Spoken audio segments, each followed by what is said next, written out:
আসসালামু আলাইকুম রহমতুল্লাহি ওবরকাতুহু। সম্মানিত দর্শক, গত ২ বছর ধরে আমাদের রাষ্ট্রপতি পদ নিয়ে সাসপেন্স ক্রমশ বাড়ছে। দেশে যে সংসদীয় পদ্ধতি সরকার ব্যবস্থা রয়েছে সেখানে কার্যত রাষ্ট্রপতির কোনো গুরুত্ব নেই। তাকে সবকিছুই প্রধানমন্ত্রীর পরামর্শে করতে হয়। এটা একটি অলংকারিক পদ। তো এই অলংকারিক পদ হওয়া সত্ত্বেও রাষ্ট্রপতির কতগুলো অন্তর্নিহিত ক্ষমতা রয়েছে, তাৎপর্য রয়েছে এবং ইন টাইম অফ ক্রাইসিস সে ইচ্ছে করলে অনেক কিছু করতে পারে। সে জরুরি অবস্থা জারি করতে পারে। সেনাবাহিনী প্রধানকে এবং যাকে বলা হয় প্রধান বিচারপতিকে আইনের আওতায় আনতে পারে। যেকোনো ফাঁসির আসামিকে যদিও প্রধানমন্ত্রীর বা আইন মন্ত্রণালয়ের সুপারিশে, প্রধানমন্ত্রীর সুপারিশে হয়, তারপরেও যেকোনো ফাঁসির আসামিকে দণ্ড মওকুফ করে দেওয়া তার অধিকারের মধ্যে পড়ে। এবং এই কাজগুলো সবসময় যে নিয়ম মেনে হয়, নট লাইক দ্যাট। এই পদে বিভিন্ন সময় বিভিন্ন মানুষ এসেছেন। তারা কেবলমাত্র ফিতা কেটেছেন আর ওই বঙ্গভবনের বলয়ের বাইরে যেতে পারেননি।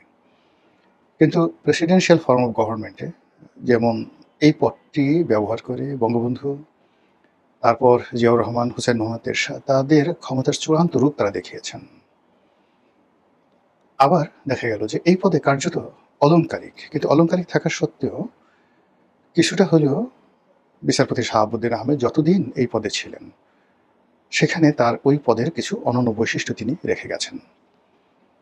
আবার ক্রাইসিস মোমেন্টে বিএনপির জমানাতে যখন সেনাপ্রধান জেনারেল নাসিমের সঙ্গে সরকারের দূরত্ব চরমে, ঠিক সেই সময়টিতে আব্দুর রহমান বিশ্বাস যে সাহস নিয়ে, শক্তি নিয়ে সেনাপ্রধানকে পদচ্যুত করলেন, ঠিক সেম কাজটি কিন্তু ইয়াজউদ্দিন আহমেদ করতে পারতেন।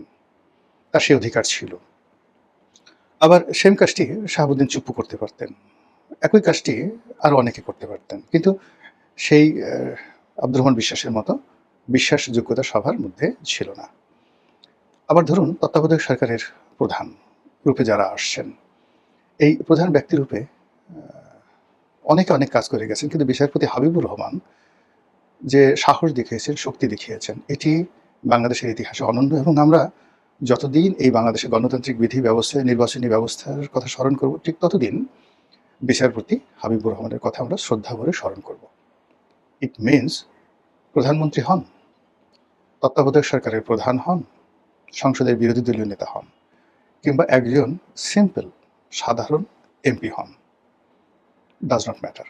আপনার যদি দক্ষতা থাকে, যোগ্যতা থাকে, তাহলে এই পদগুলো, মানে এই সকল পদগুলো ন্যাশনাল পদ, মানে জাতীয় পদ। আপনি একজন মেম্বার অফ পার্লামেন্ট হলেন, a single member of parliament, তিনি ওই পার্লামেন্টে বসে এমন কিছু কাজ করতে পারেন তার এলাকার জন্য, জাতির জন্য, এমন কথা বলতে পারেন যেটি ইতিহাস হয়ে থাকে। অন্যান্য পদগুলোর কথা বললাম, মন্ত্রীর ক্ষেত্রে প্রযোজ্য, সংসদ নেতার ক্ষেত্রে প্রযোজ্য, স্পিকারের ক্ষেত্রে প্রযোজ্য। এখনও স্পিকার বলতে আমরা যেভাবে হুমায়ুন রশিদ চৌধুরীকে বুঝি, স্পিকার বলতে যেভাবে শামসুল হুদা চৌধুরীকে বুঝি এরশাদের জমানাতে এবং শেখ হাসিনার জমানাতে, ইসে অনন্য একটা প্রাণবন্ত সংসদ তারা উপহার দিয়ে গেছেন জাতিকে। আবার সংসদ নেতা বলতে সংসদকে জমিয়ে রাখার ক্ষেত্রে মুসলিম লীগ বলেন, আর প্রেসিডেন্সিয়াল ফর্মের আন্ডারে সংসদ বলেন, যাই বলেন, শাহ আজিজুর রহমানের মতো এত চৌকসভাবে বাংলাদেশে অন্য কোনো নেতা সংসদ পরিচালনা করতে পারেননি। তো এই কারণে কি হলো যে এখন ঘুরে ফিরে এই রাষ্ট্রপতির পদটি বারবার আলোচনায় আসছে। আলোচনায় আসছে এই কারণে যে শেখ হাসিনা যে বিশ্বাস এবং ভরসা করে জনাব শাহাবুদ্দিন চুপ্পুকে ওই পদে বসিয়েছিলেন, এটা শেখ হাসিনার জমানাতেই তার সঙ্গে তার একটা দূরত্ব তৈরি হয়ে গিয়েছিল। ফলে সেই বিশ্বাস এবং ভরসা শাহাবুদ্দিন চুপ্পুর কাছ থেকে তিনি পাননি। আর তাদের মধ্যে এমন একটা দূরত্ব, প্রথম দিকে তো ভালোবাসা এমন পর্যায়ে ছিল যেটা আনবিলিভেবল। আর শেষের দিকে, মানে শেখ হাসিনা যখন চলে গেলেন তার আগে সম্ভবত তাদের মধ্যে কথাবার্তা, মুখ দেখা দেখিও বন্ধ ছিল। তো এই গত ২ বছরে সেই রাষ্ট্রপতির হাত দিয়েই এমন সব কাজকর্ম হয়েছে, যেমন শেখ হাসিনার পদত্যাগপত্র নেই। তো কোনো পদত্যাগপত্র নেই যে রাষ্ট্রপতি বলেছেন, আবার সেই রাষ্ট্রপতি বলেছেন যে শেখ হাসিনা পদত্যাগ করেছেন। তারপর শেখ হাসিনা পদত্যাগ করেছেন, পদত্যাগপত্র তার হাতে আছে, তারপরও তিনি সেইগুলোকে মূল ডকুমেন্ট এভিডেন্স রেখে বাকি কাজগুলো করে নিয়েছেন। ফলে সেই শেখ হাসিনার পদত্যাগ থেকে আজ পর্যন্ত সবকিছু, আজকের এই নির্বাচন, সংসদ সবকিছু মানে একটা প্রশ্নের মধ্যে, একটা ব্র্যাকেটের মধ্যে আছে। তো এক্ষেত্রে রাষ্ট্রপতি, রাষ্ট্রের যারা কর্মকর্তা সবাই যদি ঠিক একটা, যাকে বলে ওই ধরনের একটা মেধা নিয়ে, মননশীলতা নিয়ে, সাহস নিয়ে, শক্তি নিয়ে পরিস্থিতি মোকাবেলার চেষ্টা করতেন, তাহলে আজকে যে সমস্যাগুলো তৈরি হয়েছে এবং এই সমস্যার প্রেক্ষিতে আগামী দিনগুলোতে অনেকের জন্য যেভাবে ফাঁসির দড়ি চোখের সামনে ঝুলছে, এরকম অনিশ্চয়তা তৈরি হতো না। এই কারণে কি হলো, এই যে এইবার যে রাষ্ট্রপতির পদত্যাগ এবং সেই পদে নতুন কাউকে দেওয়ার ক্ষেত্রে বিএনপিকে খুবই সতর্কতা অবলম্বন করতে হচ্ছে। চুপ্পু সাহেবের বিদায় এবং এর প্রেক্ষিতে সবার আগে যে নামটি এসেছিল সেটা হলো ডক্টর মোহাম্মদ ইউনূস। এখন সরকারের ভাবসাব দেখে মনে হচ্ছে তারা ইউনূসের যে রাষ্ট্রপতি পদের সম্ভাব্যতা এটা একেবারে 0%। সরকারের যারা কর্তা ব্যক্তি তারা ইতিমধ্যেই ডক্টর মোহাম্মদ ইউনূসের সঙ্গে তাদের যে একটা বিরোধ ছিল, ডক্টর মোহাম্মদ ইউনূস যে তাদের সঙ্গে কৌশল করেছেন, আর তার জবাবে ডক্টর মোহাম্মদ ইউনূসকেও তারা একটা কৌশলের মধ্যে ফেলেছেন, এটা স্পষ্ট হয়ে গেছে। সরকারি দলের নেতারা বলার চেষ্টা করছেন যে ডক্টর মোহাম্মদ ইউনূস ইলেকশন দিতে চায়নি, নির্বাচনে বিএনপিকে ধোঁকা দিতে চেয়েছিল, তার ইচ্ছা ছিল এনসিপি জামাতকে ক্ষমতায় আনা এবং ক্ষমতাকে প্রলম্বিত করা। কাজেই সেই জায়গাতে ডক্টর মোহাম্মদ ইউনূসকে ছলে বলে কৌশলে বিএনপি বাধ্য করেছে, কাজেই তার সঙ্গে তাদের কোনো কমিটমেন্ট নেই। একই সঙ্গে রাজনীতিতে এনসিপির সঙ্গে জামাতের সঙ্গে যে সকল সমঝোতা হয়েছে, কথাবার্তা হয়েছে, এটাকে বিএনপি এখন চাণক্য নীতি হিসেবে প্রচার করছে। আর ওদিকে ডক্টর মোহাম্মদ ইউনূস, তারপর জামাত, এনসিপি তারা প্রাণান্ত চেষ্টা করছে তাদের সঙ্গে যে সমঝোতাগুলো হয়েছে সেইগুলোর ব্যাপারে সরকারকে চাপ দেওয়ার জন্য, এবং সেই চাপের প্রেক্ষিতে 2026 সনের জুলাই মাস শেষ হতে চললো এবং এই সময়টাতে সারা বাংলাদেশে রীতিমতো একটার পর একটা অঘটন ঘটে চলেছে। আর ঠিক সেই সময়টাতে রাষ্ট্রপতির পদ আপাতত বা কার্যত খালি আছে।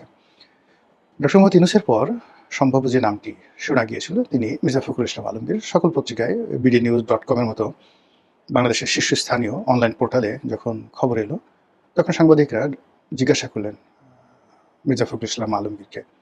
ভদ্রলোক মানুষ, কার্যত তিনি বা দৃশ্যত তিনি আসলে বিব্রত হলেন। এই কারণ হলো আমরা খবর করে দিয়েছি, এমন খবর যে দলের নীতি নির্ধারকরা বসেছিলেন এবং সবাই মিলে সিদ্ধান্ত নেওয়া হয়েছে দলের মধ্য থেকে কাউকে রাষ্ট্রপতি বানানো হবে এবং তিনি হবেন মির্জা ফখরুল ইসলাম আলমগীর। কিন্তু তিনি বললেন যে এটা নেহায়েতি গুঞ্জন, তিনি আর এগোননি। এবং এই ধরনের বিষয় অনেকের জন্য বিব্রতকর।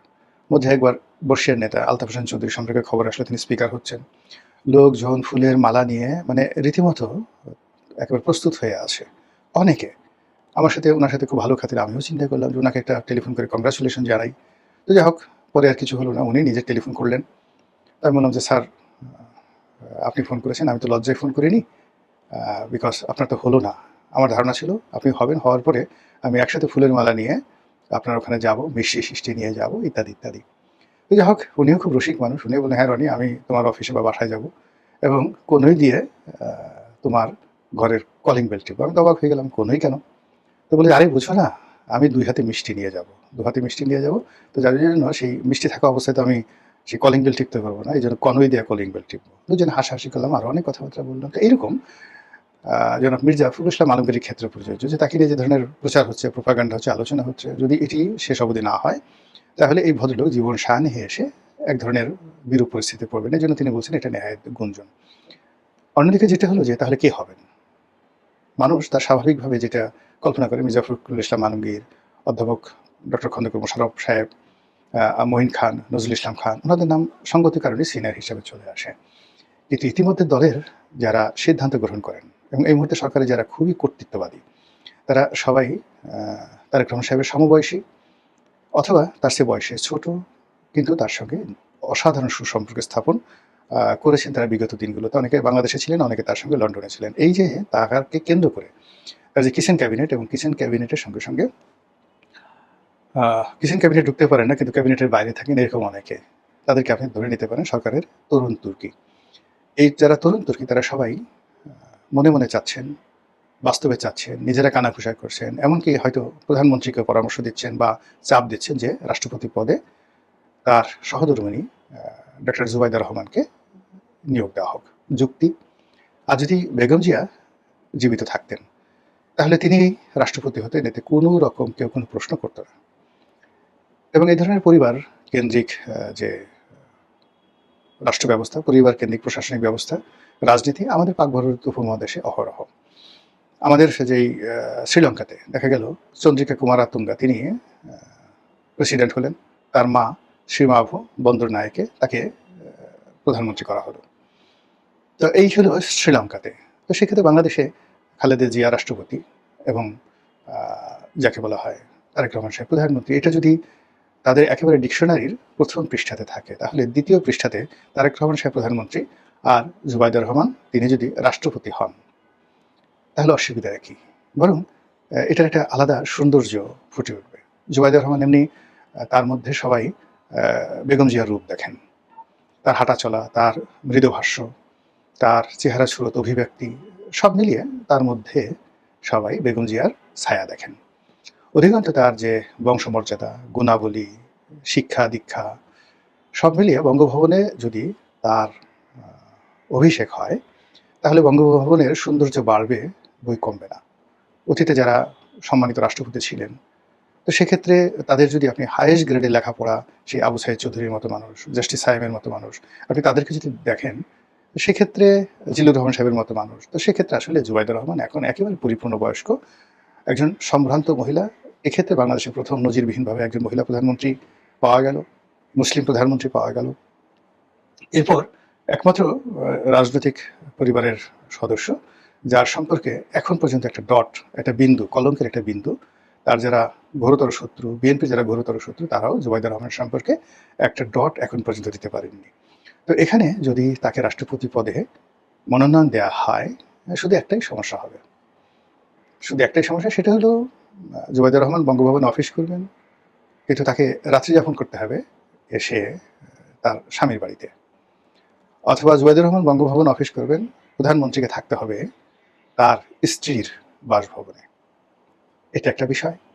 আর এখন যেভাবে রাষ্ট্রপতি, মানে এখন যেভাবে প্রধানমন্ত্রী ফ্রি স্টাইলে তার স্ত্রীকে নিয়ে গাড়িতে যাচ্ছেন, হেলিকপ্টারে যাচ্ছেন, ব্যাকপ্যাকে করে যাচ্ছেন, রাষ্ট্রীয় প্রোটোকলে তখন ওটা হবে না। এবং নিজের স্ত্রীকে তখন তাকে মহামান্য বলে সম্বোধন করতে হবে। স্ত্রীর সঙ্গে বিদেশ থেকে এসে দেখা করতে যেতে হবে ফরমাল। স্ত্রীর সামনে ক্রস লেগ করে পায়ের উপর পা তুলে বসা যাবে না, তাকে ভদ্রভাবে বসতে হবে।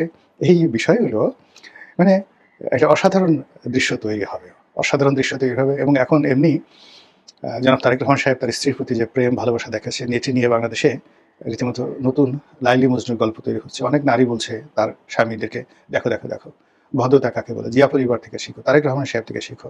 সে তার স্ত্রীর প্রতি কীভাবে দায়িত্ব কর্তব্য পালন করছে। আর তুমি মিনসে কোথাকার, সারা জীবন ইনকাম করো 2 পয়সা, তারপরে চাকরি করো ক্যারেন্টের চাকরি, বাসায় এসে জয়েন্ট সেক্রেটারি ভাব দেখাও, আর মাসে 20-25 হাজার টাকা ইনকাম করে মনে হয় যেন বাসায় এসে তুমি বিল গেটস হয়ে গেছো, ইলন মার্কস হয়ে গেছে, এরকম ভাব দেখাও। অথচ দেখো তারেক রহমান সাহেব কীভাবে মাথায় ছাতি ধরেন, কীভাবে হাত ধরে তাকে প্লেন থেকে নামান বা অন্য জায়গাতে উঠান, এগুলো কি তোমার চোখে পড়ে না? এইরকম ঘটনা যখন ঘটবে, তখন এই যে পুরুষরা এখন যেভাবে নির্যাতিত হচ্ছেন তারেক রহমান সাহেবের কারণে, তারা স্বস্তি নিঃশ্বাস ফেলবেন। যখন জুবাইদুর রহমান রাষ্ট্রপতি হবে, তখন এই পুরুষ জাতির তাদের স্ত্রীদেরকে বলতে পারবে, যাও যাও যাও, ওনার মতন করে একটা পিএইচডি ডিগ্রি নিয়ে আসো, এনে তারপরে এইভাবে রাষ্ট্রপতি হও।